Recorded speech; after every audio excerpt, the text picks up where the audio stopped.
Kresya Baru Simbulun. Aku dari Prodi Kesehatan Masyarakat dengan NIM 243301631109. Di sini aku akan menjelaskan sejarah perkembangan terbentuknya paragraf dan jenis-jenisnya. Sejarah terbentuknya paragraf itu dari sebuah titik. Suatu hari titik itu bersama teman-temannya menjadi sebuah huruf. Huruf-huruf yang terstruktur ini membentuk menjadi sebuah suku kata. Suku kata yang terstruktur ini membentuk menjadi sebuah kata. Kata-kata terstruktur membentuk menjadi sebuah kalimat. Kalimat-kalimat yang rapi dan berstruktur dengan beberapa aturan membentuk menjadi sebuah paragraf. Jadi di sini ada beberapa jenis-jenis paragraf berdasarkan tujuannya yang dapat dibedakan. Yang satu itu ada paragraf argumentasi, yang kedua ada paragraf eksposisi, yang ketiga ada paragraf deskriptif, yang keempat ada paragraf persuasi, dan yang kelima ada paragraf naratif. Jadi di sini aku akan menjelaskan paragraf argumentasi.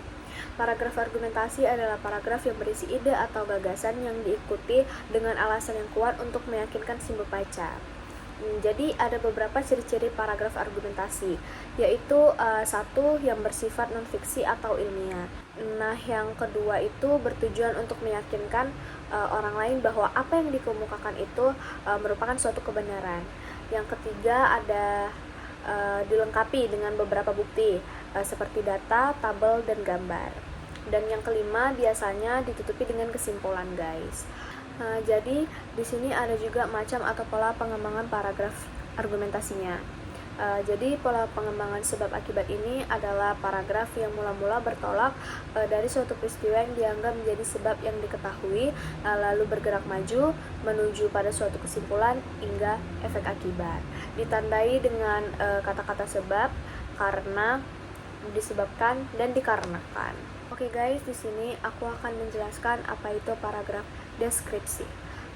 Paragraf deskripsi ini adalah paragraf yang melukiskan atau menggambarkan sesuatu dengan tujuan agar pembaca bisa melihat, mendengarkan, dan merasakan sendiri semua yang ditulis oleh penulis.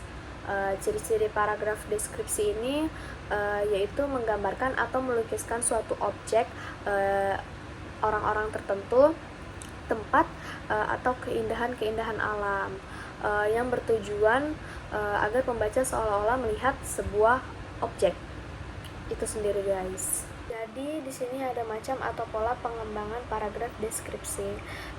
Deskripsi objektif adalah paragraf deskripsi yang dalam menggambarkan objeknya tidak disertai dengan opini penulis.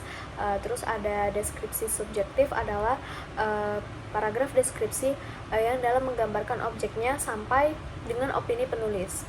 Deskripsi spasial adalah paragraf yang menggambarkan objek secara detail, khususnya ruangan, benda, atau tempat. Deskripsi waktu adalah paragraf yang dikembangkan berdasarkan waktu, peristiwa, cerita tersebut. Oke guys, lanjut di sini kita akan menjelaskan apa itu paragraf ekspositif.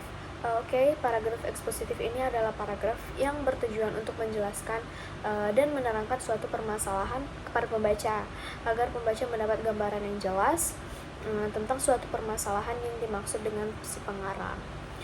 Ciri-ciri paragraf ekspositif ini dia itu bersifat non-fiksi atau disebut dengan ilmiah, yang bertujuan untuk menjelaskan dan memaparkan, yang berdasarkan fakta tetapi tidak bermaksud mempengaruhi. Oke guys, di sini ada juga macam atau pola pengembangan paragraf ekspositif. Satu, ada pola umum khusus atau deduksi. Adalah paragraf yang dimulai dari hal-hal yang bersifat umum, kemudian menjelaskan dengan kalimat-kalimat pendukung yang khusus. Yang kedua, ada pola khusus umum atau induksi. Adalah paragraf yang dimulai dari hal-hal yang bersifat khusus, kemudian menjelaskan dengan kalimat-kalimat yang bersifat umum. Yang ketiga, ada pola perbandingan, adalah paragraf yang membandingkan dengan hal yang lain berdasarkan unsur kesamaan dan perbedaan, kerugian dengan keuntungan, kelebihan dengan kekurangan. Yang keempat, ada produk pertentangan atau kontraks, adalah paragraf yang bertentangan dengan gagasan lain atau kata hubung, biarpun, walaupun, berbeda dengan, akan tetapi, sebaliknya, melainkan, namun, meskipun begitu.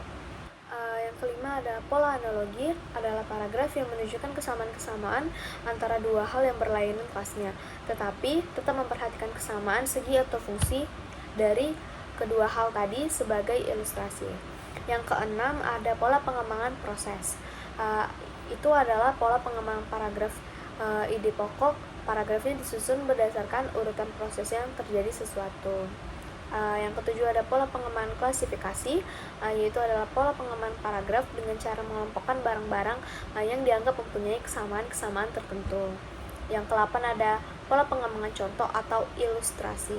Adalah paragraf yang berfungsi untuk menjelaskan suatu uraian, khususnya uraian bersifat abstrak atau kata penghubung. Contohnya seperti umpama atau misalnya. Yang ke-9 ada pola pengembangan definisi, yaitu adalah paragraf yang berupa pengertian atau istilah yang terkandung dalam kalimat topik memerlukan penjelasan panjang lebar agar tepat maknanya yang dilengkapi oleh pembaca. Yang ke-10 ada pola sebab akibat. Pola sebab akibat ini adalah pengembangan di mana sebab bisa bertindak sebagai gagasan utama, sedangkan akibat adalah sebagai perincian pengembangannya, atau sebaliknya. Akibat sebagai gagasan utama, sedangkan untuk memahami sepenuhnya akibat itu perlu dikemukakan sejumlah sebab sebagai perinciannya. Oke guys, lanjut kita akan membahas apa itu paragraf persuasif. Paragraf persuasif ini adalah paragraf yang bertujuan untuk meyakinkan dan membujuk seseorang atau pembaca agar melaksanakan atau menerima keinginan si penulis. Ada juga ciri-ciri paragraf persuasif itu adalah ada fakta atau bukti untuk mempengaruhi atau membujuk si pembaca. Yang kedua itu bertujuan untuk mendorong atau mempengaruhi dan membujuk si pembaca. Yang ketiga itu menggunakan bahasa secara menarik untuk memberikan sugesti atau kesan kepada si pembaca juga, guys. Oke guys, di sini ada macam atau pola pengembangan paragraf naratif, yaitu satu ada narasi ekspositoris atau non-fiksi atau informatif. Itu adalah cerita yang benar-benar terjadi, seperti cerita kepahlawanan, sejarah, biografi atau autobiografi, atau cerita nyata dalam surat kabar seperti koran. Yang kedua itu ada narasi sugestif atau fiksi atau artistik juga, guys. Adalah cerita yang menonjolkan kekhayalan sehingga pembaca terkesan dan tertarik dan seakan-akan terhanyut, bahkan merasa mengalami cerita tersebut. Itu sepertinya seperti biasa cerita-cerita cerpen atau novel dan lain-lain, guys. Oke guys, sekian dari materi yang aku bahas. Semoga bermanfaat dan dapat diterapkan dengan baik. Terima kasih telah menyimak video ini. Terima kasih. Dadah guys.